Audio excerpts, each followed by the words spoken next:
এর আনন্দ প্রকাশ করার জন্য এক প্রহরীকে আদেশ দিল আগন্তুককে ধরে নিয়ে আসার জন্য এবং তার সামনে ওর মুখোশ খুলে দিতে। প্রহরী কথা মতো ঠিক তাই করল, কিন্তু আগন্তুকের মুখে লেগে থাকা কাপড় সরাতে পারল না। এইবার হায়দার রেগে গিয়ে বলল, নিলয়, আমি চাই এই নাদান শিশুর মুখ দেখতে। আসলেই কি সে শরীর হাত পায়ে বড় হয়েছে, নাকি তার মুখেও দাড়ি গজিয়েছে? হায়দারের কথা অনুযায়ী নিলয় আগন্তুকের সাথে এক প্রকার জোরাজোরি করে তার মুখ থেকে কাপড়টা সরায়। আগন্তুকের রক্তমাখা মুখ দেখা গেল। মুহূর্তের মধ্যে নিলয় কেঁপে উঠল। তার মনে হচ্ছে সে এক মরুভূমির প্রখর রোদে শুকিয়ে পুড়ে শেষ হয়ে যাচ্ছে। পানি খাওয়া প্রয়োজন, নয়তো তার শ্বাস আর চলবে না। এরই মধ্যে হার্টবিট কাঁপাকাঁপি শুরু করে দিয়েছে। সমস্ত প্রহরীরা নিশ্চুপ দর্শক হয়ে দাঁড়িয়ে আছে। পুরনো প্রহরীরা অবশ্য আগন্তুককে ঠিকই চিনে ফেলেছে। এই মুখ যেন তাদের ভুলে যাওয়ার নয়। কোনো এক সময় ডায়মন্ড সিটিতে রাজত্ব করার ক্ষুধার্ত বাঘ সে।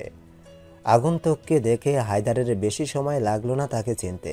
এমনিতেই সে চিৎকার দিয়ে বলে উঠল, রিক্কি, তুই এখনো বেঁচে আছিস কিভাবে? তোকে তো সেই কবে মৃত্যুর দুয়ারে পাঠিয়ে দেওয়া হয়েছিল। কথার কোনো জবাব দিল না। হায়দারের সামনে মাথা নিচু করে বসে থাকা আগন্তুক বেশে রিক্কি ভাই। উপর থেকে হায়দারের নবজাতক শিশুর ওয়াও ওয়াও করে কান্না করা চিৎকার শুনে নিলয় দৌড় দেয় সেদিকে। দ্বিতীয় তলায় কি নিয়ে যেন হাড়গোল চলছে। মহিলাদের ছোটোখাটো চিৎকার দেওয়ার শব্দ, মাঝে মধ্যে ছুরি চালানোর খ্যাস খ্যাস আওয়াজে সামান্য চমকে ওঠে হায়দার। সেই সময়ই রিক্কি ভাই খিলখিল করে হেসে ওঠে। হায়দার কোনো কথা না বলে রিক্কি ভাইয়ের কপাল বরাবর লাথি মারে। রিক্কি ভাই ধাক্কা খেল পেছনের দেওয়ালে।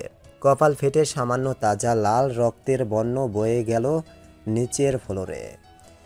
পেছন থেকে ওর সঙ্গীরা তেড়ে আসতে চাইলেই সে হাতের ইশারায় বাধা দেয়। কিরে, তখন খুব হাসি পাচ্ছিল নাকি? রিক্কি ভাই কপালের রক্তের নোনা জল মুছে ঠিকঠাক হয়ে বসে। দ্বিতীয় তলা থেকে এখন আর তেমন কোনো শব্দ ভেসে আসছে না। নিলয় যে গেল আর আসলো না এখনো পর্যন্ত। সেই পথে তাকাতেই হায়দার দেখতে পেল অনেকগুলো প্রহরীর লাশ একত্রিত করে সিঁড়ির সামনে রেখে দেওয়া হয়েছে।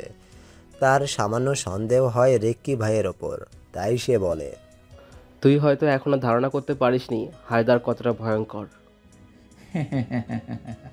হায়দার নিজেও ধারণা করে নিয়েছে রিকি কতটা ভয়ঙ্কর। আজকে হঠাৎ 2 বছর পর তোর আগমন আমাকে সত্যিই অবাক করেছে। ভেবেছিলাম হয়তো তোর অবস্থান হয়েছে রাস্তার পাশের কোনো পরিত্যক্ত কবরস্থানে।